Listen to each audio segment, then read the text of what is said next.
Sir, if you can kindly relate to us now what this is the problem of the West Philippine Sea. Alam no po ninyo, nung ako'y nasa Senado, Senate President ako noon, inimbita ako ni President Aquino isang hapon doon sa palasyo, doon sa cabinet room. Nung dumating ako doon, ako ang unang dumating. Pangalawa, dumating si Senator Trillanes. Pareho kaming senador noon. Meron siyang ibinubulong sa akin na treason. Hindi ko naintindihan yung gusto niyang sabihin. Pagkatapos nung dumating na si Albert Del Rosario, kalihim ng Department of Foreign Affairs, at kasama niyang presidente, umupo sila. Bini-briefing kami ni Del Rosario tungkol doon sa nangyari sa Scarborough, Seoul. At mukhang nagkaroon ng alitan ang pangkat natin at ang pangkat ng China doon. Ngayon, sinabi ni Trillanes na nagpunta siya sa China at kinausap niya yung mga namumuno sa China tungkol doon sa bagay na sa problema na yun.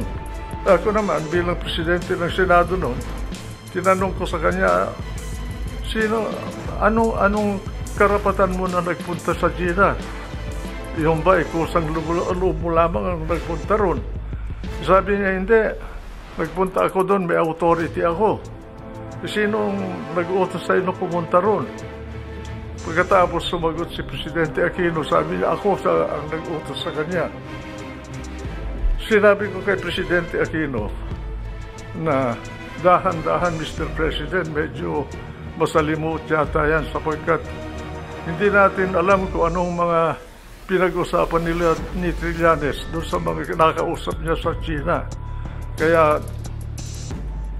mag-iingat tayo. Pagkatapos noon, si Secretary Del Rosario, binigyan ako ng sulat ni Ambassador Brady natin sa China na nagre-reklamo na itong si Trillanes ay binabypass siya.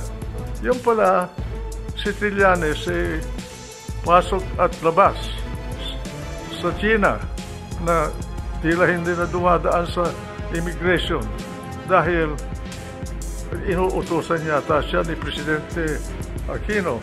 Kaya sinabihan ko sila na dapat huwag natin gawin yun sapagkat bansa ang nauukol dito. Nagkaroon ng mediation. Ngayon, ang mediator pala doon ay ang Amerika. Ang question ngayon na hindi ko masagot at hanggang ngayon hindi ko alam kung sino ang humingi ng tulong ng Amerika. Ang Amerika ang nag-mediate. Nagkaroon ng kasunduan dahil sa mediation ng Amerika na umatras bawat China at Pilipinas doon sa area ng Scarborough. Sinunod ng Pilipinas yung kasunduan sa ilalim ng mediation ng Amerika pero ang China ay hindi sumunod. Ngayon, ang question ko, kung ang Amerika ang naging mediator, unang question, sino ang humingi ng tulong ng Amerika? Pangalawa, bakit nung hindi tinupad ng China ang kasunduan, umatras din siya? Bakit hindi man lang pinagsabihan ng Amerika ang China na tuparin niya yung kasunduan? Ang impression ko bagay, parang ginamit lang tayo doon sa bagay na yun. Ano man na interest ang nauukol para sa Amerika, hindi ko alam. Pero ganon ang impression ko. Hanggang ngayon, hindi ko masagot kung bakit yung mediator natin ay hindi tayo tinulungan para tumupad naman ang China para doon sa kasunduan na umatras sila. Kaya ngayon, sila ang nakapwesto doon, tayo na wala. Yan po ang natatandaan ko na pangyayari dyan sa problema ng tinatawag natin na panatag, isla ng panatag. Senator, I would like the people to know, you have given us really almost the foundation of your talk tonight and probably your answers. Na bakit pumayag ang Pilipinas na umatras tayo? I would like to know if you know what drove Aquino to reach that decision to order the Navy to retreat. Yun daw ang kasunduan na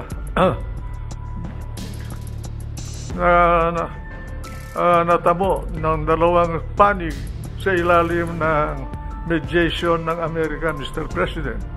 Kaya dapat siguro si Albert Del Rosario malaman sa kanya kung sino ba ang bilang Secretary of Foreign Affairs noon, sino bang humingi ng tulong ng Amerika. Si Ambassador Quisha ba, na siya ang ambassador ng Pilipinas sa Washington noon, o ang mismong palasyo, si Presidente Aquino? Hindi natin alam eh. Ngayon, dahil doon sa pangyayaring yun nagkakuan tayo na nalugi tayo. Dahil umatras tayo, ay China hindi nila mapaalis doon sa lugar na yun. This is really the dilemma of the nation.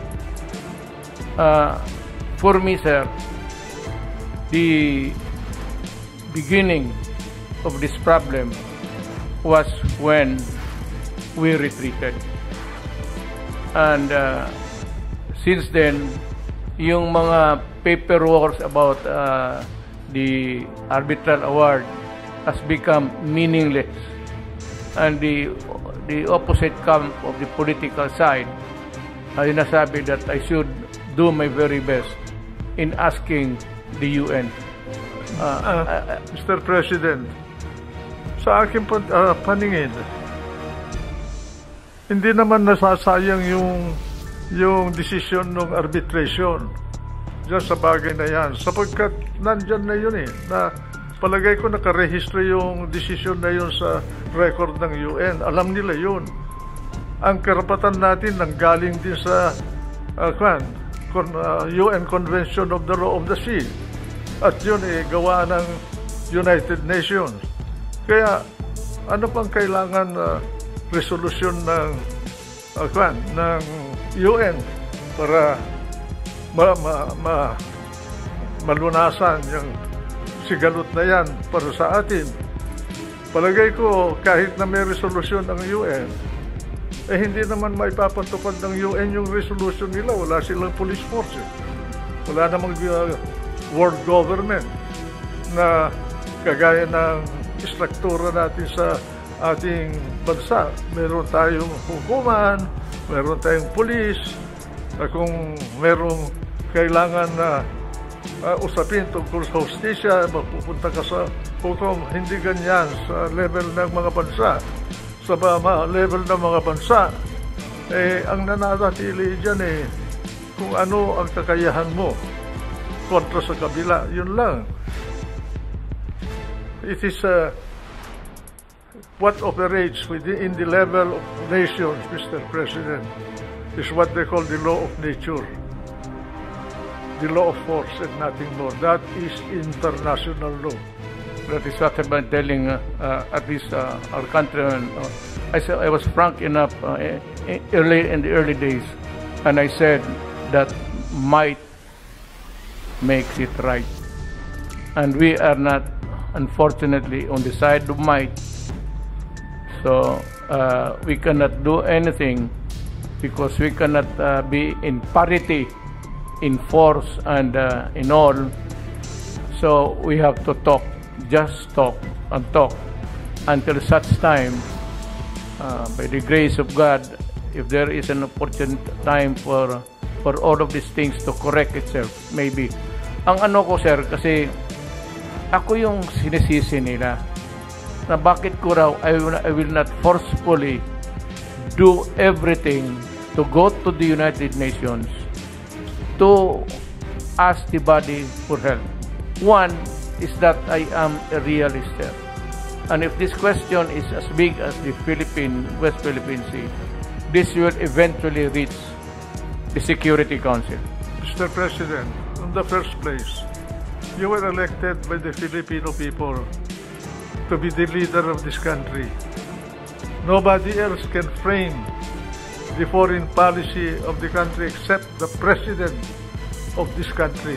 That is true to us and true to other countries. Not even the Supreme Court can interfere with your foreign policy. That's the highest political act of a president. And I wonder why people keep talking without understanding this system. No one else can